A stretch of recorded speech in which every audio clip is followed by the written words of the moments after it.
Hello my dear friends, आजपासून शिकणार आपण एक खूप इंटरेस्टिंग चॅप्टर जो आहे reproduction in lower and higher animals. हा आपल्या सिलेबसचा सेकंड चॅप्टर आहे आणि जो फर्स्ट चॅप्टर आहे तो आहे प्लॅन्टच्या रिप्रोडक्शनची रिलेटेड आणि हा जो चॅप्टर आहे हा रिलेटेड आहे आपल्या ॲनिमलच्या रिप्रोडक्शनशी. तर याच्यामध्ये ॲनिमलमध्ये आणि पर्टिक्युलरली ह्युमनमध्ये कसं रिप्रोडक्शन होते त्याच्याबद्दल ती हा चॅप्टर आहे. तर पूर्ण कंप्लीट ह्युमन रिप्रोडक्शनची याच्यामध्ये माहिती सांगितलेली आहे. तर बघा, जो याचा इंट्रोडक्टरी पार्ट आहे तो इंट्रोडक्टरी पार्ट सगळ्यात आधी आपण समजून घेऊ.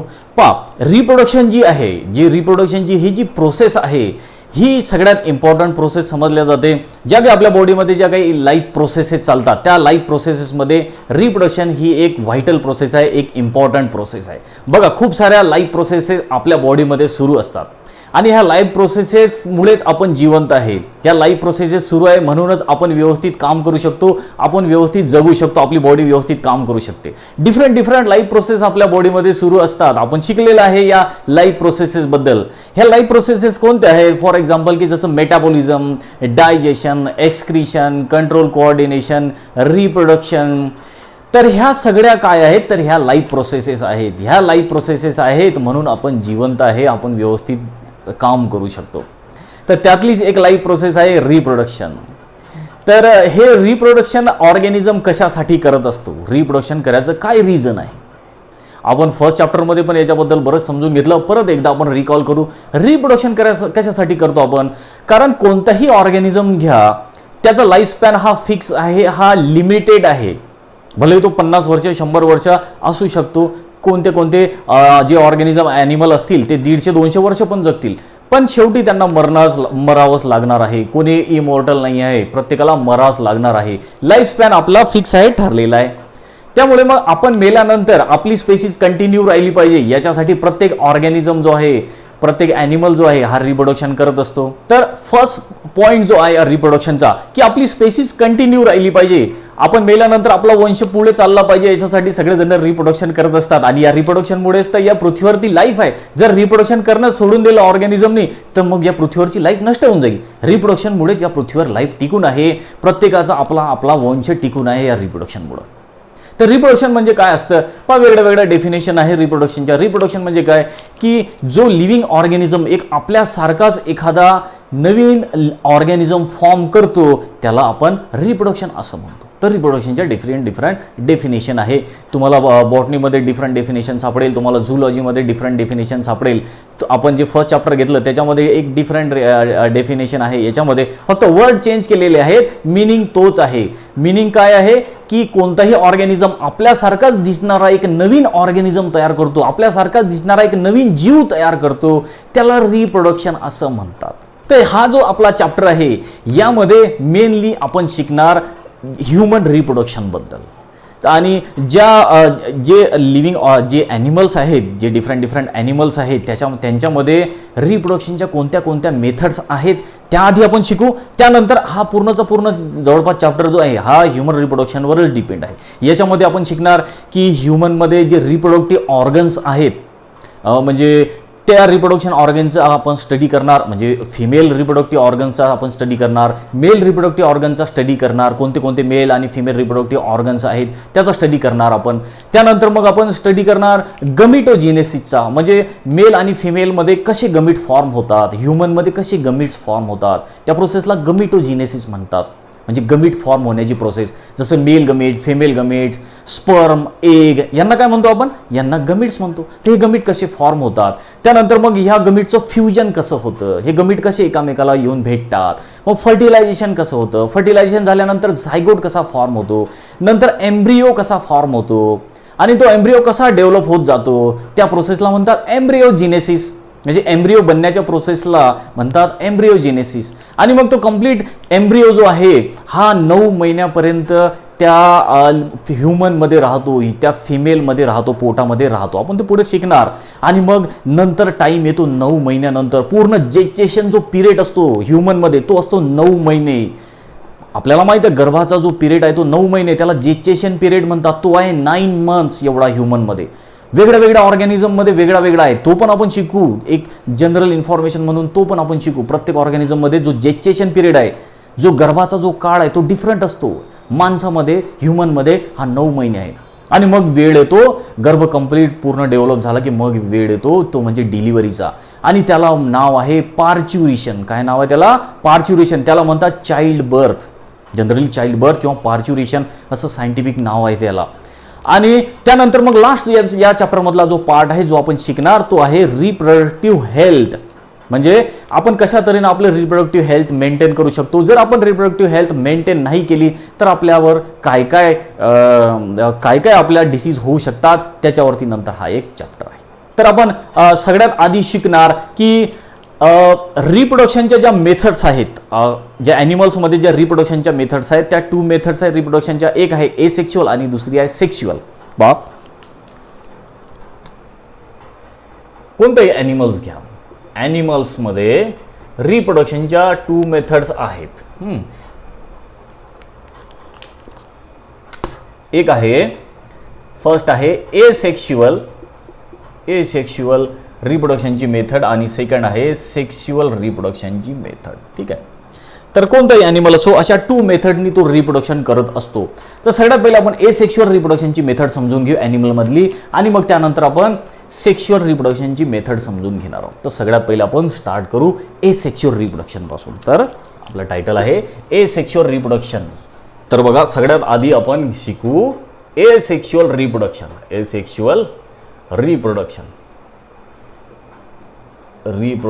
ॲनिमल्समध्ये जे एसेक्शुअल रिप्रोडक्शन होतं ते कसं होतं त्याबद्दल आपण सगळ्यात आधी इन्फॉर्मेशन घेऊ, माहिती घेऊ.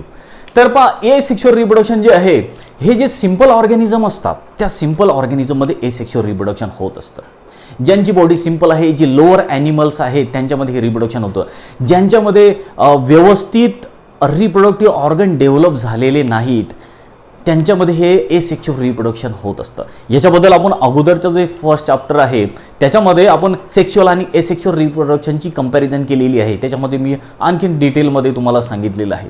तर याच्या अगोदर तुमचे जर चॅप्टर मिस झाले असतील तर त्या सगळ्या आतापर्यंतच्या व्हिडिओ लेक्चर जेवढे झाले आहेत मी त्याची प्लेलिस्ट बनवलेली आहे. त्या प्लेलिस्टमध्ये जाऊन तुम्ही ते सगळे व्हिडिओ बघू शकता.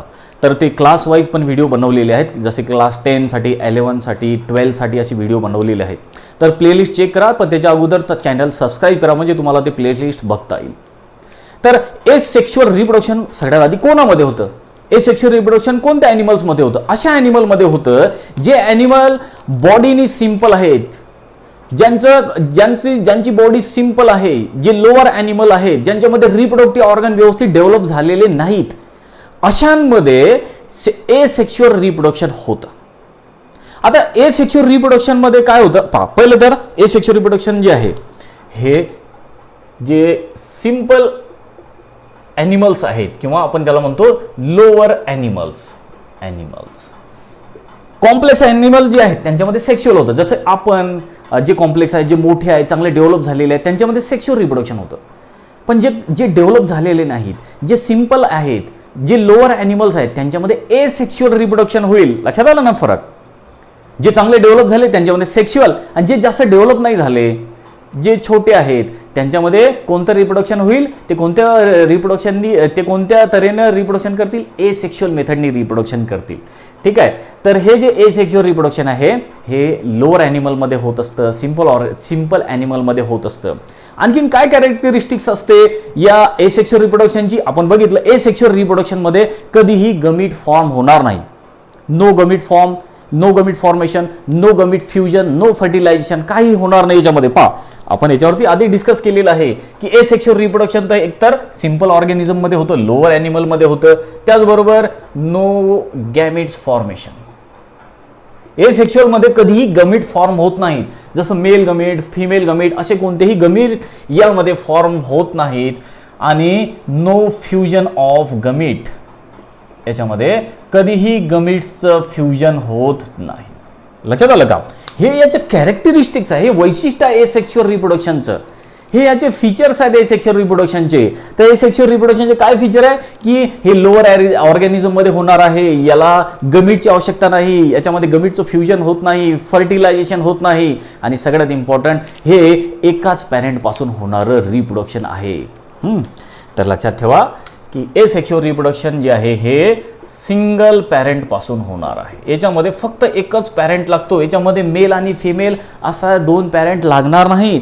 याच्यामध्ये फक्त एकच पॅरेंट लागणार. एका पॅरेंट पासूनच नवीन जीव तयार होणार आहे. न्यू ऑफस्प्रिंग किंवा न्यू प्रोजेनी फॉर्म होणार आहे, हे लक्षात ठेवा. फॉर एक्झाम्पल हा आहे एक पॅरेंट, काय म्हणणार आपण याला म्हणणार पॅरेंट. ही पॅरेंट सेल किंवा हा आहे पॅरेंट, राईट. आता हा एकाच पॅरेंट पासून हा न्यू ऑर्गॅनिझम फॉर्म होणार आहे. या पॅरेंट पासून हा न्यू ऑर्गॅनिझम फॉर्म झाला. ही न्यू काय फॉर्म झाली, प्रोजेनी किंवा ऑफस्प्रिंग म्हटलं आपण याला. हा नवीन ऑफस्प्रिंग तयार झाला. हा जो नवीन ऑफस्प्रिंग तयार झाला हा 2 पॅरेंट पासून नाही झाला, या एकाच पॅरेंट पासून झाला. म्हणून हा जो ऑफस्प्रिंग आहे, ही जी प्रोजेनी आहे, ही जी संतान आहे, ती आपल्या या पॅरेंट सारखी एक्झॅक्ट कॉपी आहे. या प्रोजेनीमध्ये आणि या पॅरेंटमध्ये एकसारखं जेनेटिक रिझेम्बलन्स आहे. दोघंही जेनेटिकली आयडेंटिकल आहेत. लक्षात ठेवा वर्ड. एसेक्शुअल रिप्रोडक्शन मध्ये काय होतं, प्रोजेनी आणि पॅरेंट जे असतात हे जेनेटिकली आयडेंटिकल असतात.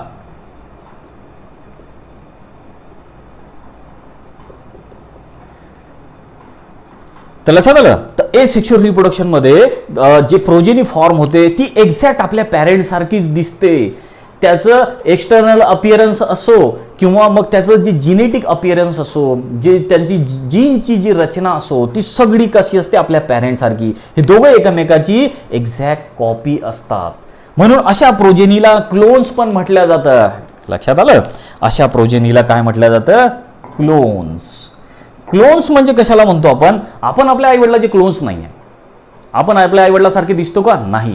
आपण जर आपल्या आईवडिलाची एक्झॅक्ट कॉपी असतो, आपण जर आपल्या आईवडिलाचं जेनेटिक मटेरियल एक्झॅक्ट सेम असतं तर आपण क्लोन असतो. पण आपल्याला क्लोन म्हटलं जातं का, आपल्याला क्लोन म्हटलं जात नाही. क्लोन कोणाला म्हटलं जाईल, जे जेनेटिकली एक्झॅक्ट आयडेंटिकल असतात आपल्या पॅरेंट सारखे, त्यांना म्हटलं जातं क्लोन्स.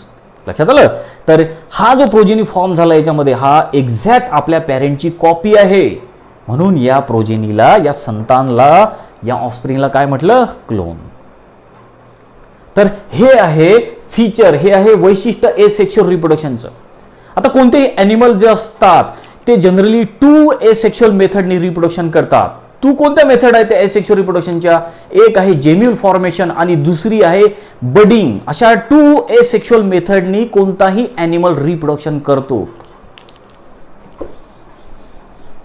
पहा, एसेक्शुअल रिप्रोडक्शनच्या 2 मेथड्स आहेत. एसेक्शुअल रिप्रोडक्शनच्या पण 2 मेथड्स आहेत. फर्स्ट जी आहे ती आहे म्हणजे जेम्यूल्स फॉर्मेशन.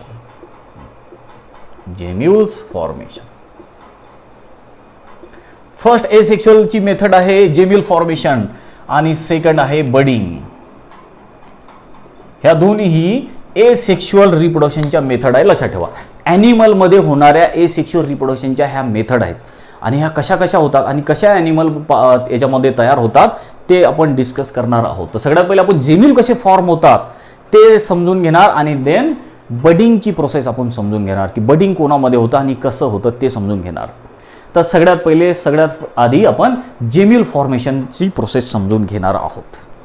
तर जेम्यूल फॉर्मेशन जी आहे हे एसेक्शुअल रिप्रोडक्शनची एक मेथड आहे. तर जेम्यूल फॉर्मेशन म्हणजे काय असतं, जेम्यूल म्हणजे काय, तर जेम्यूल म्हणजे इंटरनल बड असतो जो फक्त आपल्याला स्पॉन्जेस मध्ये दिसतो. तर लक्षात आलं, जेम्यूल काय, तर gemmule is a internal bud. Gemmule it is internal bud. हे लक्षात ठेवा, हा इंटरनल बड आहे. बड छोटा बड बाहेरून पण येऊ शकतो एक्सटर्नल आणि आतून पण येऊ शकतो. हा कसा बड आहे, हा इंटरनल बड आहे. Gemmule is a internal bud form only in sponges. जे स्पॉन्जेस आहेत, जे स्पॉन्जेस ॲनिमल आहे ते सिंपल आपण पाहिलं की स्पॉन्जेस हे लास्ट इयरमध्ये आपण शिकलेलं आहे. स्पॉन्जेस म्हणजे फायलम पोरीफेरा या फायलममध्ये येणारे हे ॲनिमल्स आहेत आणि यांचे काय काय वैशिष्ट्य आहे, कसे रिप्रोड्यूस होतात आणि कुठे राहतात, यांचं हॅबिटॅट वगैरे याच्याबद्दल आपण सगळं शिकलेलं आहे. ठीक आहे. तर ह्या स्पॉन्जेस जे आहेत हे एसेक्शुअल रिप्रोडक्शन करतात. कोणत्या मेथडने एसेक्शुअल रिप्रोडक्शन करतात, ते जेम्यूल फॉर्मेशन करतात. तर जेम्यूल काय, जेम्यूल हा एक इंटरनल बर्ड आहे. मग हा इंटरनल बर्ड कसा फॉर्म होतो, जेम्यूल कसा फॉर्म होतो, तर जेम्यूल जे आहेत हे ज्या डॉर्मंट सेल्स आहेत, ज्या डॉर्मल सेल्स आहेत, त्या डॉर्मंट सेल पासून हा जेम्यूल फॉर्म होतो. तर कसा होतो तो समजून घेऊ. बघा, जेम्यूल जे आहेत हे एकतर ॲग्रिगेट्स आहेत और मास. जेम्यूल्स आर ॲग्रिगेट्स और mass of dormant cells. हे काय आहेत, जेम्यूल्स काय आहेत, जेम्यूल्स हे असा ॲग्रिगेट्स आहेत, खूप साऱ्या सेल एकत्र आल्या. कोणत्या सेल आहेत, त्या डॉर्मंट सेल आहेत. त्या डॉर्मंट सेल अशा एकत्र आल्या आणि त्याच्यापासून काय फॉर्म होणार, जेम्यूल फॉर्म होणार. मग त्या कोणत्या सेल आहेत, डॉर्मंट सेल ज्या एकत्र येतात त्या सेलला म्हणतात आर्किओसाइट्स. त्या आर्किओसाइट्स, अशा खूप साऱ्या आर्किओसाइट्स एकत्र येतात आणि त्याच्यापासून मग असा इंटरनल बर्ड फॉर्म होतो. पहा, मी आता अशी डायग्राम काढतो. पहा, बघा, ही आहेत सेल्स, ह्या डॉर्मंट सेल्स आहेत. लक्षात आलं. ह्या अशा खूप साऱ्या आपल्या बुकमध्ये जे डायग्राम दिलेली आहे ते व्यवस्थित बघा. तर हे काय आहेत, ह्या अशा डॉर्मंट सेल्स आहेत. याचं काय तयार झालं, मास और ॲग्रिगेशन. ह्या खूप साऱ्या अशा गोळा तयार झाला. याचा ॲग्रिगेशन म्हणजे काय, असा गोळा तयार झाला, मास तयार झाला, गोळा तयार झाला. या डॉर्मंट निस्तेज पडलेल्या सेल आहेत, ह्या डॉर्मंट सेल आहेत ह्या. आणि काय म्हटलं या सेलला, म्हणतात आर्किओसाइट्स. कोणत्या सेल आहेत ह्या, आर्किओसाइट्स ह्या सेल आहेत. नाव लक्षात ठेवा, ह्या ज्या सेल आहेत आर्किओसाइट्स पासून हा जेम्यूल फॉर्म होणार आहे. मग आता पुढे काय होते की या आर्किओसाइट्स जे आहेत, या आर्किओसाइटच्या आजूबाजूला अशी थिक अशी लेअर फॉर्म होते. आणि ही जी थिक लेअर फॉर्म होते ही अमिबोसाइट्स या सेल पासून होते. कोणती, लक्षात घ्या. तर ही जे आर्किओसाइट्स आहेत याच्या आजूबाजूला अशी थिक अशी लेअर फॉर्म होते, अशी डबल लेअर अशी फॉर्म होते. थिक अशी लेअर फॉर्म झाली बरोबर. तर कोणत्या सेल पासून झाली ही लेअर तयार, तर याला म्हणतात अमिबोसाइट्स. काय म्हटलं याला, अमिबोसाइट सेल पासून.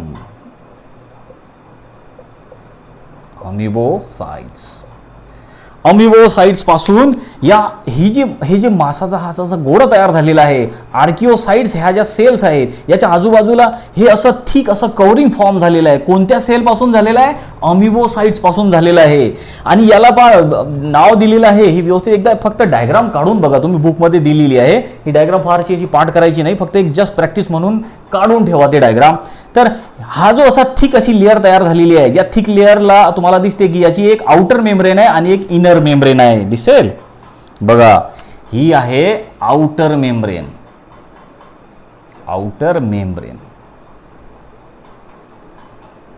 आणि ही आहे इनर मेम्ब्रेन.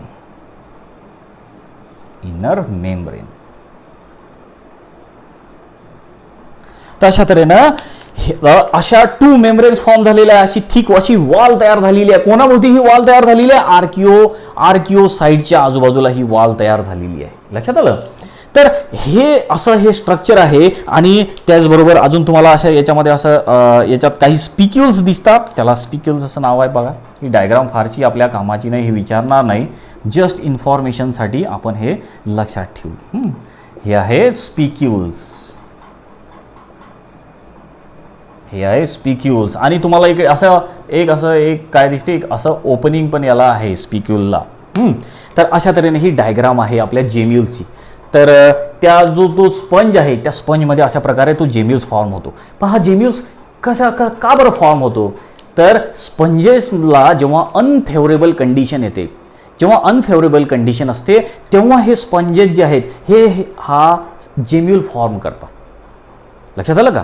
फेवरेबल कंडिशनमध्ये नाही करत ते. अनफेवरेबल जेव्हा कंडिशन येते, अनफेवरेबल कंडिशनमध्ये जेम्यूल फॉर्म केला जातो, हे लक्षात ठेवा.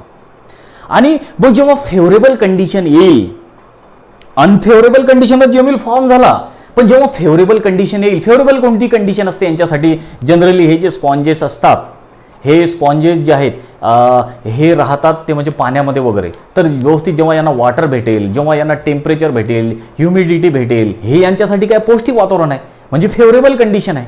तर अशी फेवरेबल जर कंडिशन तयार झाली, पाणी भेटलं, टेम्परेचर व्यवस्थित मेंटेन झालं, ह्युमिडिटी व्यवस्थित मेंटेन झाली, तर अशा वेळी आली यांना काय भेटेल? फेवरेबल कंडिशन भेटेल, अनुकूल असं वातावरण तयार होईल. अशा अनुकूल वातावरणामध्ये, अशा फेवरेबल कंडिशनमध्ये मग हे जेम्यूल जे आहेत हे नवीन ऑर्गॅनिझम फॉर्म करतील. याच्यामधून एक नवीन इंडिव्हिज्युअल फॉर्म होईल. लक्षात आलं का? कंडिशन लक्षात आली? जेम्यूल का फॉर्म झाला? जेव्हा अनफेवरेबल कंडिशन होती तेव्हा हा जेम्यूल फॉर्म झाला, आणि जेव्हा फेवरेबल कंडिशन आली तेव्हा या जेम्यूल मधून एक न्यू ऑर्गॅनिझम फॉर्म होईल. आणि याचं एक्झाम्पल पण दिलेलं आहे. याचं एक्झाम्पल आहे स्पॉन्जिला. एक्झाम्पल पण लक्षात ठेवा, स्पॉन्जिला. तर अशा तऱ्हेनं ही आहे एसेक्शुअल रिप्रोडक्शनची मेथड, जेम्यूल फॉर्मेशन. तर अशा तऱ्हेनं हा जेम्यूल फॉर्म होतो. कोणामध्ये हा जेम्यूल फॉर्म होतो? तर जनरली जे पोरीफेरा फायलममधले जे ॲनिमल्स आहेत, फॉर एक्झाम्पल स्पंजेस, त्यानंतर कोरल्स, ते पण लक्षात ठेवा, कोरल झाले, स्पंजेस झाले, यांच्यामध्ये अशा तऱ्हेनं हे रिप्रोडक्शन होत असतं. तर हे आहे, हे रिप्रोडक्शन झालं, म्हणजे नवीन ऑर्गॅनिझम फॉर्म झाला. फक्त कसा झाला? जेम्यूलमुळे झाला. तर हे काय जेम्यूल आहेत हे लक्षात ठेवा. तर जेम्यूल म्हणजे इंटरनल बर्ड असतो. तर ही आपण पहिली एसेक्शुअल रिप्रोडक्शनची एक मेथड जी आहे जेम्यूल फॉर्मेशन. याच्यानंतर जी आपण मेथड बघणार आहोत एसेक्शुअल रिप्रोडक्शनची ती आहे बडिंग. सेकंड जी मेथड आहे एसेक्शुअल रिप्रोडक्शनची ती आहे बडिंग. ठीक आहे. तर बडिंग म्हणजे काय असतं? नावातच आहे, बर्ड एक छोटा आउटग्रोथ जो असतो त्याला बडिंग म्हणतात. कोणत्याही ऑर्गॅनिझमला जनरली आता ॲनिमलला त्याच्या बॉडीवर जर असा एक छोटासा आउटग्रोथ जर आली आपण त्याला बर्ड म्हणतो. आणि हे जे ऑर्गॅनिझम असतात, हे जे ॲनिमल आहेत, हे फेवरेबल कंडिशनमध्ये यांना बर्ड येतो. लक्षात ठेवा, बडिंग आपण बर्ड कशाला म्हटलं? बडिंग कशाला म्हटलं? Outgrowth of body. त्यांच्या बॉडीची जी आउटग्रोथ आहे त्याला बडिंग म्हणतात. आणि बडिंग कधी होतं ॲनिमलमध्ये? बडिंग हे फेवरेबल कंडिशनमध्ये होतं.